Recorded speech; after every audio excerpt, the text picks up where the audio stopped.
Success transcends cities. As one of the world's most respected business leaders, I know what it takes. Join me now as I sit down with fellow leaders and we share our insights into how you can be successful. My name is Jeffrey Hayzlett, and this is All Business. Hey, you've heard me say it time and time again that content is king and content consumption is at an all-time high. If you're not creating content geared toward your target audience, then you're already behind. There is an overwhelming number of ways individuals watch, discover, and engage with brands and content. It's all about consumption and engagement, which leads to monetization. My guest today is here to talk about the content consumption and the creator economy. Adam Stewart is Vice President of Consumer, Government, and Entertainment at Google YouTube. Adam, welcome to All Business with Jeffrey Hayzlett. It's good to have you. Jeffrey, it is great to be here. Thank you for having me. I know we were chatting beforehand. I have a chance to know Adam, or excuse me, not just Adam, but also the founders of YouTube when they first got started way back in 2005 and in 2006. So it's good to have you. And you've been there for quite a while. You got your start and had a long career in traditional TV. Can you tell us a little bit about your career and why you decided to move from traditional TV to Google? Thank you for the question.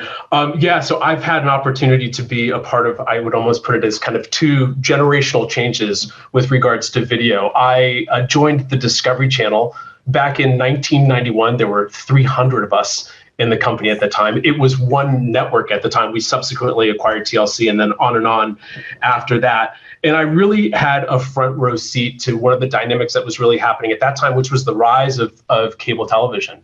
And that kind of competition and friction back then between broadcast and cable, and how people were thinking about audiences and viewership and all of that was happening at the time. And Discovery was a remarkable company and a great experience. I started out in a very junior position. I left about 15 years later as the Senior Vice President of National Sales. I was overseeing 12 different networks at the time, to give you an idea of the growth at that time, and really had an opportunity to have kind of a front row seat, not only into the ad side of the house, but to everything that was happening with regards to programming and marketing. And my role was really kind of sitting alongside the programming team and the marketing team and working collectively to do kind of all these things that now seem a little bit antiquated as I think about it now, thinking about the schedule and all of those different things that we were doing. But it was a really, really incredible period in my career. I found my way to Google 16 years ago.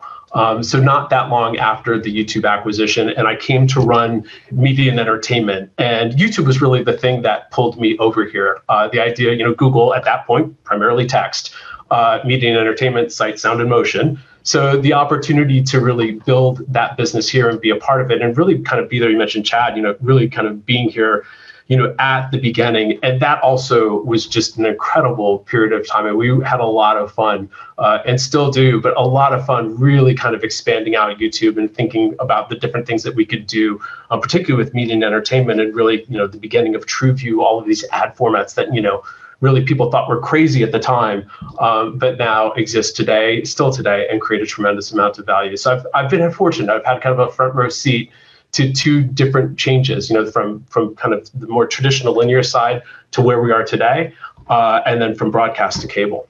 Let's talk a little bit about that. I'll always like to talk about people's pedigree in the C-suite, because at C-suite, we move a little bit from company to company. Although, 15 years at one company, 16 years at another, That's not the normal kind of a transition that I typically see with C-suite. Typically, most C-suite, you're there for, like when I was a CMO, we were 18 months at max, right? And yet your CMO has been there quite a long time. I know her, and she's been there, and you've got a lot of officers that have been there since the beginning. But, it's impressive amount of time to be at a company like Google. Seriously, that's a long time. And I'm sure you've seen a lot of transformation that time. You mentioned some of the things that we were doing back in the old days with Discovery or any TV network, broadcast, linear network. And then, to move to this digital side, what's the biggest changes and challenges you've seen and experienced in your role over the years? Wow, that's a big question. I'll draw a little bit. I'll tell you why I left Discovery and why I think it's so different here. and continues to be even after 16 years. I remember I'd moved to New York. I was living in New York, and I kind of felt, as I was kind of going into another upfront, I was in this kind of lather, rinse, repeat cycle of my career. I was kind of doing the same thing. I knew the playbook, I knew the players, I knew the market and all of those other things. And, when I came here, I think one of the things about kind of being in tech, being at Google, and I tell this to people, when they're starting their career and coming into Google, if you're a lifelong learner, you found the right place. I mean, our industry is so dynamic, it's ever evolving, it's got its opportunities, it's got its challenges. It is never dull. And I think that's one of those things that, has certainly kind of kept me here and kept me interested. And look, it's being a part of something and being a part, really connected to YouTube in the way that I have been for the past 16 years and thinking about kind of where we started and what we were doing back then. I mean, you think about the earliest videos to where we sit today in the creator economy. And now, we've got entertainment is like the state of change of entertainment is profound right now. It really and truly is. And so being a part of that and then working with marketers, and helping them, having, again, kind of been the change as part of that change from broadcast to cable.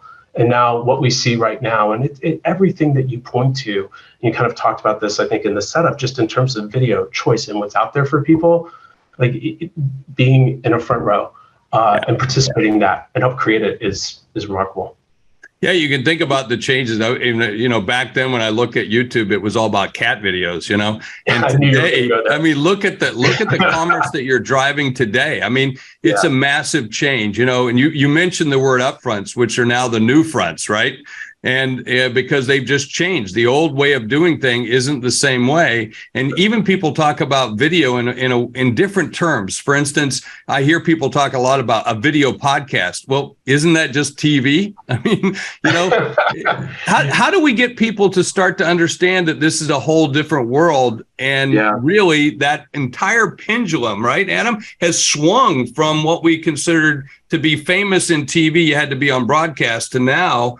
You've got people who are getting 50 million views or 500 million views on your platform, and they're opening up gifts. They're opening up products. They're putting hands on plane and giving away the plane. I mean, there's all these different folks that are doing it. I mean, it's just nuts.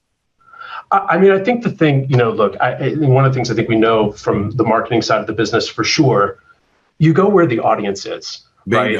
And I think that's exactly what's happening. And I think, a couple of the things that we're seeing, which are pretty compelling, the television screen, the living room, which I think for, marketers has always been the screen that they've cared about the most. Over the past year, YouTube started basically in like the second position, basically just under 6% of all watch time on the living room screen, connected TVs was on YouTube. Now grown by 50% year over year. People actually start on YouTube. There was a study that came out yesterday. 24% of people, a survey of 5,000 people, 24% of people, the first app that they go to is YouTube.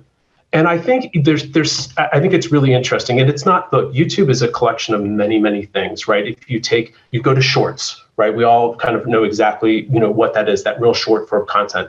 You go to creator content. You go to content that you and I probably grew up with, and SNL clip or whatever it might be. Right. It's all right there. And now you go to the NFL. And so I think the thing that I think we're seeing is, this kind of platform where there's this much choice. And quite honestly, in the creator economy, really giving voice to people. Some of these folks may never have gotten the green light, in the pitch meeting in the classic Hollywood environment, it likely wouldn't have happened. But what you're seeing is creators find community. You see communities find creators, and this whole economy continues to grow. I mean, over the last 3 years, $50 billion from YouTube has gone directly to creators, and it's really, really powerful. And I think what we're seeing, you have a generation that's now grown up with this. They've grown up with creators, and you're starting to see that generation, and their choices in media look a lot different than some of the things that I used to do, that I used to grow up with. And I think that you're starting to see a little bit of this play out now as, kind of the more traditional media companies kind of now see these new media companies, which really are the creators. Well, let's talk about that creator side of it, because one of the big things I tell everybody, you've got to be a media company, whether you're, if you're a dry cleaner in Kansas City, you got to be known as the doctor of spots, because you don't have, yellow pages anymore. And quite frankly, all due respect to your big employer, we all can't just buy Google ads to put us at the top, because there's some folks with deeper pockets. But if you're creating content, right, you're really going to stand apart. And so we're hearing so much about the rise of the creator economy and popular creators that are on YouTube and quite frankly, on competitors like TikTok. Can you tell us what is all the excitement all about? And why do you think it's gained so much traction in recent years? And more importantly, Adam, what should brands be paying attention to? Yeah, it's a great question. I mean, look, I draw it back a little bit to my previous experience. And, if you look at kind of how traditional entertainment was built, and it still is, it's a hit-driven business. And I remember being in the room in Discovery when we would talk about this. And I think we would roughly say, look, if 3 out of every 10 shows that we put on the air worked, maybe one of them is going to work and become really successful, we're doing well. This is years ago. And then you take something in terms of what happens now, creators' access to tools, creators' access to creation, almost like a meritocracy in many ways, right? Creators, there's feedback. The kind of hit-driven economy, there's not, that feedback loop doesn't exist. Right. If you're a creator, the feedback loop is instantaneous, and it's allowing these. And it's one-on-one. I mean, it's one-on-one. If you really look at it, you're starting to see that engagement level that you don't get with broadcast, where you're just shotgunning it out to everybody, right? Without question. And look, I think we're seeing, again, kind of starting to see some of that pressure. And look, there's still great content. My daughter loves Wednesday. She talks about Wednesday all the time. She spends the majority of her time on YouTube. She loves Wednesday. So look, and these things, I think these things can and will coexist for sure. But there's something about, I think, the connection that people, what you're kind of pointing to, this one-on-one, the connection that people have with creators. And I go back to what I was saying before. I mean, so many voices, so many communities that never really would have had the ability to connect with each other and to connect with viewers. It happens on this platform, and it's a business. I mean, these are the media companies that exist right now, and it's really, really powerful. And I'm sure my YouTube feed looks a lot different than yours, and probably the person sitting outside my office right now. But I love what I get because it connects deeply with the things that I'm interested in. And it's there. I think the other part of it that I really do value and I think is unique is the freshness of it. Because every day when I go to my feed, I'm seeing something new that I'm interested in. And TV, linear traditional content has never really participated with that level of engagement. And by the nature of how the platform works, it really can't. Well, and let's think about all those old reruns that we used to run. There's no reason to do that because there's new runs now, not reruns, new runs. All the time. Yeah. And the other thing I think was interesting that you point out in that engagement, it doesn't all have to be pretty and nice either. You can get negative comments, and that's okay too, because that gives you the input that you want to get better at what you want to do or change, or to tell the person to buzz off too, which occasionally is okay to do, in this content game. I think, the one thing I think that rings true is authenticity. And I think if you talk to creators and you understand, and that's because viewers can sniff it out, and it comes through even in how they think about marketing, the marketing partners that they partner with too. I mean, we've seen this. And I think that there's that much more deep, that many creators know that this is the way in order to connect and build audiences. And you can't ignore, to your point, the feedback loop, right? You kind of know when you maybe have stepped a certain direction, perhaps you shouldn't. You're going to understand and you're going to take positions that maybe not all of your viewers like. But at the same time, it's so powerful. It's so instantaneous. And I think one of the things that YouTube has done really well and continues to do really well is just invest in tools to make these businesses and these creators successful. And if you point to kind of Neil Mohan's kind of most recent blog, he's kind of referencing a lot of the tools that we want to continue to put in hands in order to facilitate creators, make creating content easier, multi-platform, multi-language. All of these things, I think, continue to create value. And again, they're creating businesses and opportunities where they didn't exist. And it's kind of cool. I think when you think about, again, kind of from where I sat of is this show going to work? I know this is a really good producer, but I'm not sure. And that kind of guessing game that exists and the huge investment that's required to be in that space, right? You can go right or you can go wrong in that business. And I think this is because it works in the way that it does. And that feedback is so instantaneous and creators can really respond and build upon it. it's remarkable, I think, what we're seeing. And viewers are voting. I mean, this is the fact that people start here. I mean, the next closest, the survey that came out yesterday studied 5,000 people, 24% of them start on YouTube. The next closest was 10%. It's pretty profound. And I think, when I work with marketers, a lot of the things that we do, one of the things I talk with marketers about a lot is the importance of being excellent here.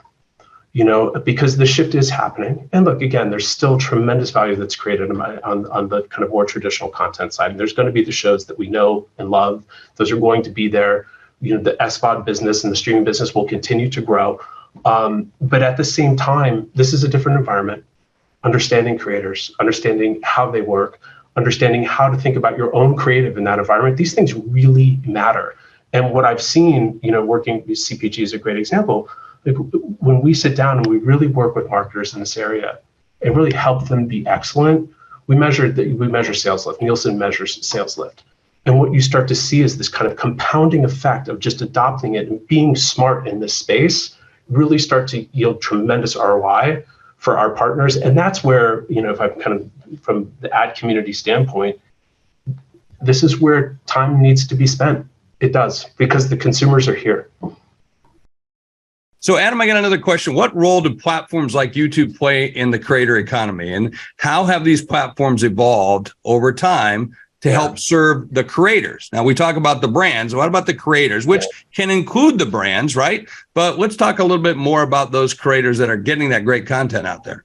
Yeah, I mean, I'll kind of flash back probably 10 or so years here.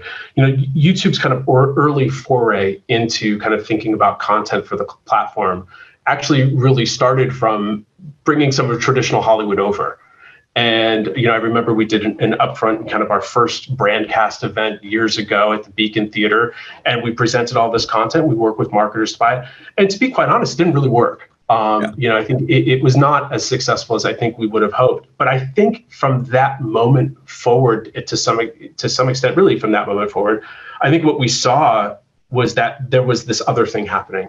And it's the kind of really the beginning, I think, in the early stages of really what the creator economy was. And I think YouTube's role here is really very significant. And talking to creators, I think, I don't want to speak for every creator, but I think creators understand the value that YouTube creates for them. And I think, again, I'll point to kind of Neil Mohan's most recent post, thinking about the tools that we put in their hands that facilitate creation, that allow them to kind of understand, monetize in different ways. There's ads, there's sponsorships, there's patronage, there's a bunch of different ways in which creators can monetize on the platform.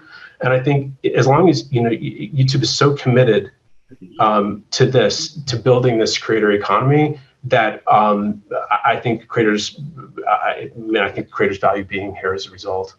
Well, I can tell you that over the last number of years, I've been in this digital side of the business more than probably anyone else in terms of the bleeding edge. I had to play tourniquets to my businesses a couple of times to figure out where was the way to monetize. And you just gave some great example, and you guys have monetized it well, or helped the creators, give them the system. So let's talk about skills and attributes, that successful creators have to possess. Yeah. How can aspiring creators develop these qualities? Yeah. So, I will admit to not being my daily to be, working directly with creators. I spend the majority of my time working with our ad partners, but I think we touched on some of the things that really matter. One is just understanding the suite that's available to you from YouTube, understanding how to, we talked about the kind of one-to-one relationship and that ability to have that feedback, respond to that feedback, engage, deeply understand your audiences. All of those things really matter. And again, I'll kind of pull through just the notion of authenticity. Yeah, I think that's time and time again, when you see it, you know it. And I think that's really kind of one of the beautiful things about the YouTube platform is that, and you see it in consumers. I think this is one of the reasons why it is big as it is, because there's that resonance. I think, and people really, really resonate with someone who's truly authentic and engaging in that way. And so I think, creators are an incredibly smart, agile community. I think they're going to continue to think about the tools that are available to them. And I would point to kind of one other thing, too, that I think we're starting to see more. And this is the relationship, I think, between shorts and longer form YouTube content. You're seeing a tremendous amount of kind of creators going both ways. But the nice thing about shorts, you see creators who come up with shorts, this is where they start.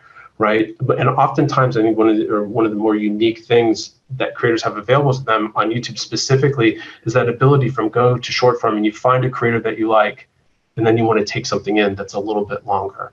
And that's what's happening on the platform. I think creators know and understand this dynamic. And for YouTube to continue to be thoughtful about how to facilitate that creation, it really kind of brings that through and will continue to grow that dynamic. Yeah, spot on. I always say that a brand is nothing but a promise delivered, and that authenticity has got to show through in the content you're creating. I mean, people see it, and you don't have to be pretty. You don't have to look like me every day. You can look like a regular. No, anyway, just joking. Look like me. So, what are some of the key trends that you've observed? I mean, being there for 16 years, I mean, goodness gracious, you've seen it all. I mean, as I said, you've moved from cat videos to really this long form content, the NFL. I mean, a lot of different things. Yeah. So how do you see these trends evolving in the near future? Yeah, it's a really, really good question. I'll kind of zoom out for a minute. I do think we're at an interesting point in entertainment more broadly. We've talked about this a bit. You've got the rise of the streaming business. I think that we're seeing as some of the traditional companies that we've all I know that certainly I've grown up with, are now finding themselves in the streaming environment and really trying to figure out. For many of them, it's not currently profitable. It likely will be. And so I think the biggest trend I think that I would point to right now it is a little bit of how I think entertainment's being reshaped. Right, I think there's still a place for the content again. And I watch, Kimmel, I watch it on YouTube, but I still take in that content. It still has that place. But I do think we are in this position. I think the trend and the thing to watch is that you have a generation now that has grown up with creators, different than my generation, which did not grow up with creators. And I think what we're starting to see is this kind of reshaping to some extent of what entertainment looks like and will look like going forward. It's an interesting thing on the marketing side. And I think one of the things that, we kind of continue to talk about, despite everything that we've talked about, the amount of time in the living room, the fact that people start here and all of these things, is that, not all marketers have drawn this delineation between what is premium and what is not, what is creator driven and things like that. And what you find when you actually, one, look at where the audiences are going first and foremost, like the audiences have shifted. They have. So you have that piece of it. And then you look at the data that says like there's no difference in between the brand lift between someone watching what we might have determined as kind of more traditional content and creator content. And I would argue that I think that what we're going to continue to see is that when you're getting served something that you love, a piece of content that's special to you, your attention is different. And I think what we're continue to see is that the power of what this means for marketers is really, it is certainly, it's a large business. But I look at it and kind of going back to one of your earlier kind of questions, so I think we're still early on the journey.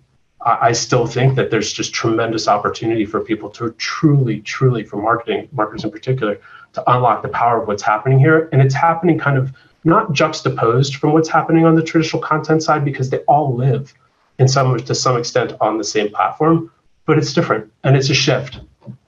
Yeah, we're gonna see millions of channels and millions and tens or hundreds of millions of shows. I mean, it's just going to be crazy what we're going to see and the way in which we monetize that. Now, you kind of mentioned that you watch somebody else every once in a while. Do you cheat? Do you watch other networks? Come on, I've got 11 screens up in here. Yeah, so it's a good question. I have to admit, I moved away from some. I watch a lot of YouTube. I do. I wouldn't call it cheating because, again, I think I'm probably not probably like many other consumers for sure. I might be a little bit more exposed to YouTube, given that I've been doing this for 16 years. There's some scripted content that I liked. I just finished a series on Netflix that I really enjoyed, but I'll give you a brief example. I played the drums growing up, and the drums, I have a family of 5. It's probably the least friendly instrument you could possibly have for a family of 5. And in my mind, I'm threatening to go back and play again. But I've been watching a lot of drum content on YouTube. There's a channel called Drumyo. It's great. These are amazing drummers, and it's super informational. It's inspiring me to pick it up again. And then, as alongside of that, like now my shorts feed is kind of cool because I'm seeing all of these drummers that I never really saw before. And I love that. Again, like we talk about like what we value and what connects with us, and which has always been important in marketing.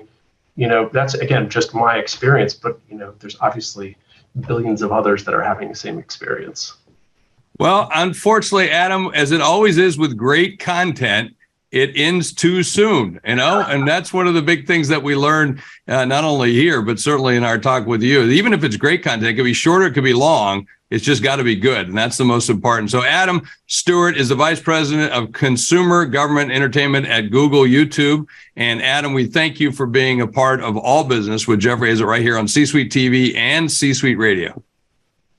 Hey, at the end of every show, I always like to talk about what I learned, and nothing new here. Content is king, activation is queen, and context is the kingdom. As we learned from Adam, making content and making great content and being authentic is always going to put you ahead of the competition. And I don't care. I've said this before. I don't care if you're a big brand, a coach, a trainer, an author, a speaker, but any brand needs to be selling their content. And if you're even a dry cleaner in the middle of Kansas City, you've got to become the doctor of spots. And that's what we learned here today on All Business with Jeffrey Hayzlett, C-Suite Radio, C-Suite TV.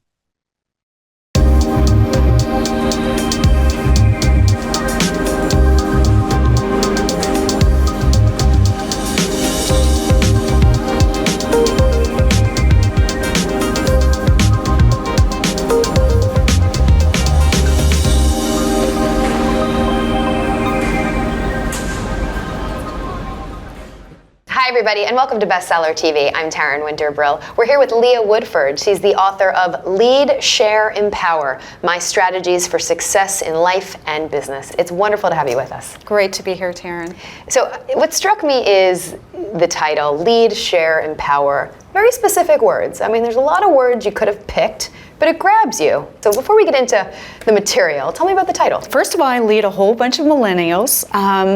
We share a big office space, and we're all sharing information and news stories and everything. But Empower is something that my daughter asked me to do. When I created my magazine, Smart Femme, she wanted me to create something that would educate and empower and inspire women. So that's really kind of where the book came from. Right, so it's an extension of the your magazine, business, right, yes. which we'll get into. This is a very personal book, Leah. I was really touched reading it because I wasn't expecting what I read, to be perfectly honest with you. Describe the book in your own words. How would you put it? Well, it was very cathartic for me. I went through some huge personal struggles in 2010, 2011, and it was just kind of a dark place, and the recession had hit. And what I think I really wanted to do with the book was just share some of the strategies that I went through and the way I pulled myself out of that hole. Right, and we'll get to some of those strategies. So who's the book for? Who is the ideal audience for this book? Who can benefit? Anybody that is stuck or in a bad place or trying to make a transition. Life is full of changes, and change is difficult for a lot of people. But really, it's just about putting one foot in front of the other and keep moving forward. How hard was it for you to write this book? Oh my God, it was really hard. It was very, very personal. My speaker coach said, hey, we need your book, we need your book. And he's been after me for a couple of years, but I didn't feel like I could write the book till I actually came through everything. And I didn't feel like I was in a place where I could write about success till I actually made it. It only took me 6 months to write, but it was a long process. I rewrote the book, and during the writing of the book, my mom and my sister died, so I had to go back and rewrite again. The way I write is I purge. I purge, and then I go back and, process. Even when I write articles, I will write it, I'll purge, and then I'll walk away and I'll come back. And I came back and back and back and back and back, literally and figuratively. And Leah, all that said, this is a very personal book. You said it was very cathartic writing it. I wanted to ask you, why write it? Some people go through trauma and just want to get past it and never look back, move forward. Like you said, you relived it, and then and then you kept going back, drafts and changing. Why go through all that again? I mean, I think for me it was just moving through it, and putting it on paper was getting it out of my system, out of my body. I mean, I was dealing with a lot of anger. I was still really shocked all this happened to me, and I just needed to get rid of it. And one thing about writing is it does let you process. Right. And when you finally get through it, then you can really start moving forward. How would you say this book has changed you? It was very personal, and I allowed myself to be very vulnerable in the book. But I think if you can go through what I've gone through and then relive it again and actually tell it, it's very freeing. Yeah. If you know what I mean. Mm-hmm. I'm free now. I mean, there's no more anger, and it really helped me process things. I mean, and it gave me a completely different perspective.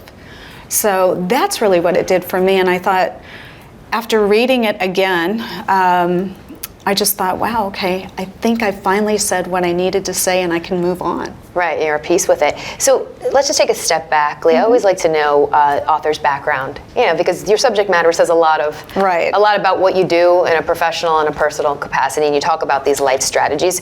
Tell us in life and in business. So tell us about your life. Tell us about your business. Tell us about where the genesis of these strategies. Well, it's funny because way back in 2007, 8, 9, I was a television correspondent. I did, dating, relationships, very lifestyle stuff. I wrote 4 columns.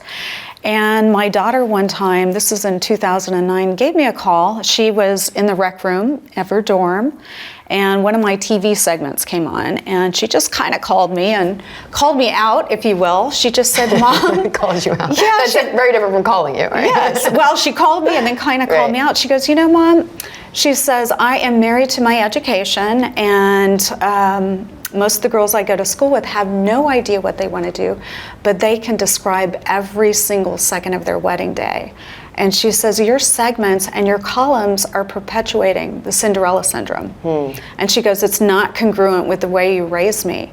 Very interesting. Yeah. Very wise coming from I was really taken back. 20s. And this is 2009, and it was really hard for me to believe. 2009, right. I know. It's hard for me to believe that women are still, making the man the plan.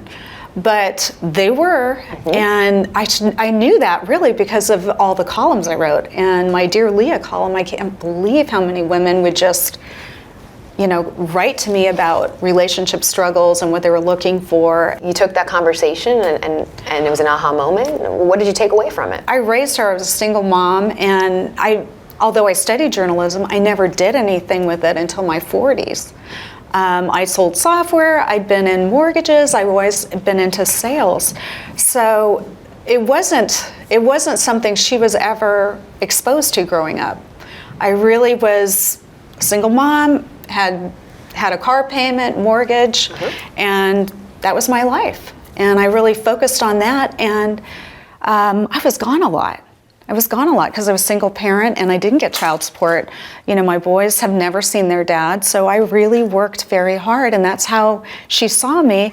And then when she saw me doing dating columns and television segment, she just didn't like it. It wasn't the way she was raised. So you used that conversation. You said, "Yeah, you're going to make a change." I was taken back. First of all, I was shocked. She called me, and it was from her. And the one thing that I've always done for her is I told her I didn't want her to have the glass ceiling that I had. Being in sales, and whether it's software or mortgage, I always had to work twice as hard as the guys that I worked with. Women still say that. I know, and it was just really important to me that she'd not have the trials and tribulations that I had, and this was so fun, and it was easygoing and no stress. It was the first time I didn't have a high stress job. I was really kind of enjoying it. Right. But she really kind of made me think, Mom, use your contacts, use your influence to create something that's going to educate, empower, and inspire women. So it was an online magazine? It is an online magazine. I unfortunately couldn't get off the ground. Well, you talk a lot in the book about that process. Tell us a little bit about that, because that really influences the subject matter. Oh, it does. Well, I made the commitment to her. I started to kind of get the whole thing going, and I'd been a columnist, but I had never been a publisher. Right. And I went to one of my publishers, and he says, go online, don't even waste your time in print. So I started doing that, and I hired a couple of people, software people, to help me, and I spent a fortune, and I couldn't get it off the ground. But in the meantime, I had been doing some PR for somebody who did software, and I got his PR, and I said, don't pay me, help me get this off the ground. And he really liked it. And he ended up being my business partner. And it took us a long time, but we did manage to get SmartFemme off the ground. And you talked about how many drafts you went through with this book. Mm-hmm. What kind of a process was that? How much rewriting, so to speak? It was really tough. And initially when I started the magazine, it was just my voice. And so it was a little bit one-sided, but my husband at the time had gone through a motorcycle accident. Mm-hmm. He was 16 months in rehab, so I had to put it on hold. Right. And then I got him finally back in the air. He was a captain for Southwest, and got him back in the air. And then about 3 months later, I was diagnosed with a rare form of skin cancer. Right. And they took the right side of my face off, and it took about 11 months of reconstruction. Wow. So SmartFemme was on hold for a really long time. Wow. I mean, when I mentioned the book was personal, it really is. These hurdles that are just thrown at you, this adversity, and how you dealt with it, you faced it, but the byproduct, what came out of it, this online magazine, this labor of love, obstacles put in your way.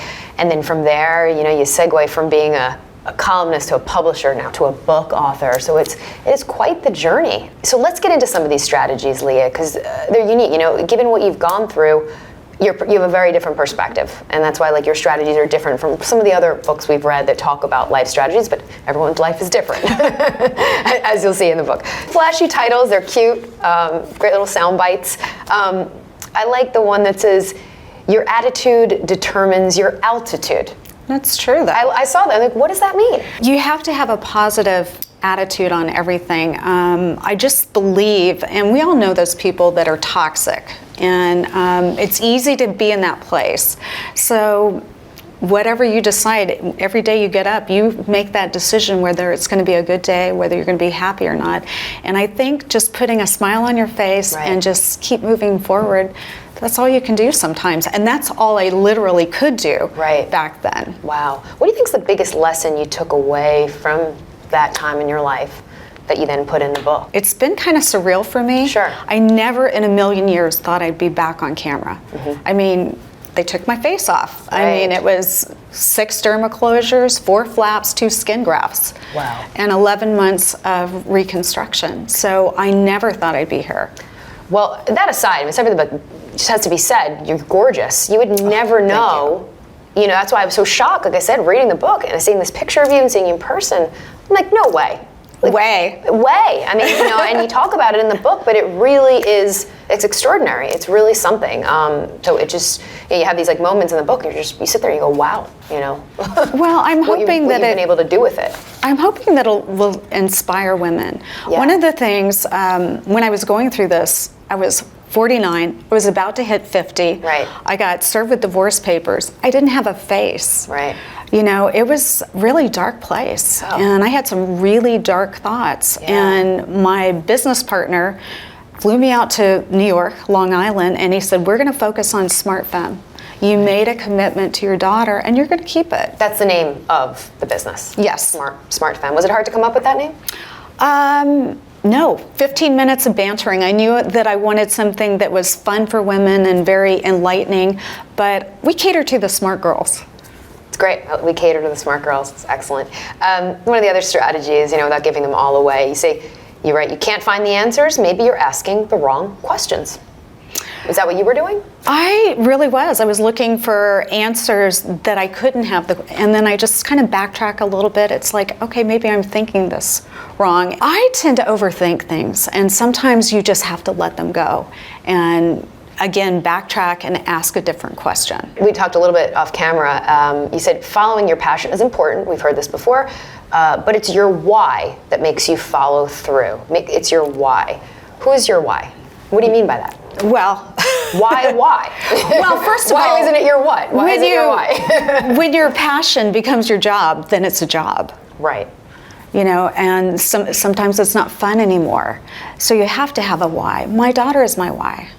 In 2009, I made a commitment to her. She's my why. I want things to be better for her. And trust me, when I didn't have a face and I was going through everything, she's the only reason I got through it. Right. She was my why. No, it's incredible. I love that. Just who's your why? It's sort of words to live by.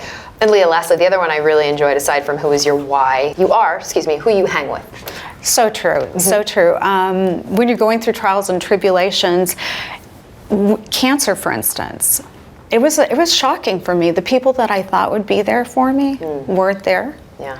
And the people that I would have never guessed in a million years showed up. Right. Same thing with my divorce. I mean, when you get divorced, people pick sides. Sure. So I went through cancer and I went through divorce. So I was surprised by the people who showed up, and quite frankly, by the people who didn't.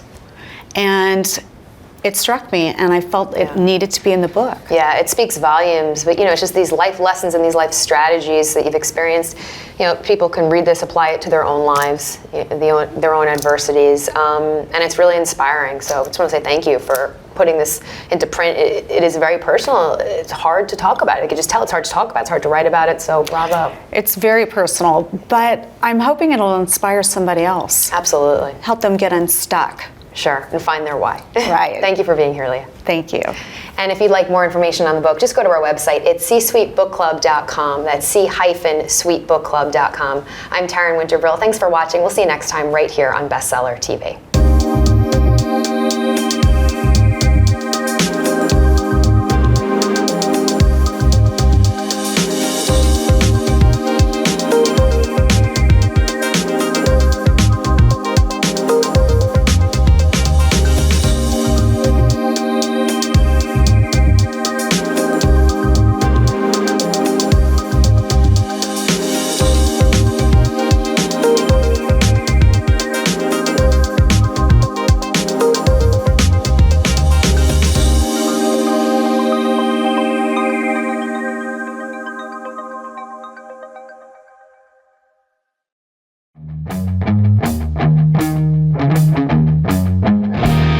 C-Suite TV Insights, I'm Greg Greenberg. They say there's no such thing as bad pizza, but there's more to pizza than meets the pie, and that includes teamwork and perseverance. Here to talk about the business principles of pizza is Nick Bogaz, president of Caliente Pizza and starting member of the World Pizza Champions team. Welcome, Nick. Hey, thanks for having me, Greg. Happy to be here. Well, it's great to have you here. And before you explain how the sausage is made, perhaps literally, tell me how you started in the pizza business. I started as a young kid, 17 years old, delivering pizzas. Wrecked a few cars, ended up inside, had a few kids, got married, and before I know it, I loved pizza so much. I didn't know why, but I knew I was good at it, so I wanted to do it for myself, and that's what I did. I decided to go ahead and open up my first restaurant in 2012, and 8 years later, we have 5 restaurants. And there are tens of thousands of pizza restaurants in the country, even more in the world. What makes Caliente unique? What makes us unique is we're actually world pizza champions. We've been to competitions all over the world and we won them. And we use it in our marketing and our branding and in our culture. Would you mind talking a little bit about teamwork and how it plays a role in your success? It plays a huge role in our success. A lot of people say we're in the pizza business, but really we're in the people business, and it starts with communication. And you have to make sure that everybody's on the same page and we have common goals and how to get there and have a clear path. And we really believe in a lot in meetings. We have a lot of meetings with our team staff, and we have a lot of camaraderie in those meetings, and we just know what the goal is. It's a very clear vision, and we work towards that each and every day. And how do you innovate in an industry as tried and true as the pizza business?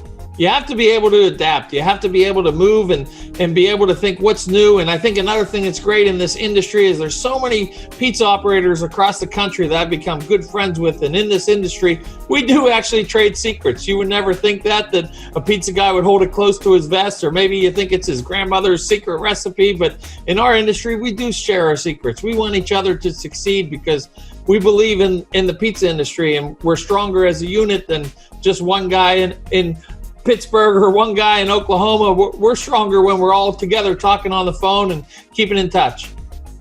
Now, everyone has eaten in a restaurant, but it takes a lot more to operate a restaurant. Can you talk about some of the challenges first-time restaurant owners face? I think there's a lot of challenges. One could definitely be the numbers. You have to make sure that you understand food costs and labor costs. You have to get the phones to ring because you need more money coming in than going out. And everybody always talks about staffing, how hard it is to hire. One thing I like to really focus on is retention, because I believe everybody focuses on hiring, but you have to be able to retain your employees. We do a lot of different things like big holiday parties, and we do big summer picnics, and we go ahead and make sure that we're really making sure people are appreciated. We even go as far as giving everybody shirts after their years of service that puts numbers on their sleeve that says 5 years, 6 years of service, and people wear those with a lot of pride.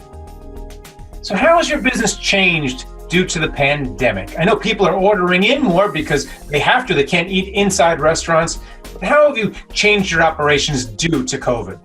I think we've seen a lot of what everybody else has seen, a big up and a big down, a big up and maybe two big downs. And it's been interesting. I think a lot of what we've been able to do is what we do well. Pizza industry has been able to deliver piping hot pizzas for nearly 70 to 80 years. And I think that's been really well for us. I think when you look at this economy and you kind of see where everything's going with it, and it's so crazy. One thing's for sure during COVID, everybody just wants a slice of normalcy. And we're able to deliver that in the pizza industry. And then finally, what's next for the World Pizza Champions team? You going to bring home the gold? I hope so. Every chance we get to compete, we take it very seriously. And last year we were able to get to Italy and London, and this year with COVID, of course, everything got canceled. So there's definitely a bug between all our team members to be able to get out there and travel again. And really, it's fun to be able to pillage a land like Italy and find all the different products over there and source the different foods from local vendors and then take it all together and go compete at such a big competition. All right, well, good luck, and thanks for coming on and talking about it. And thank you for watching C-Suite TV Insights. I'm Greg Greenberg.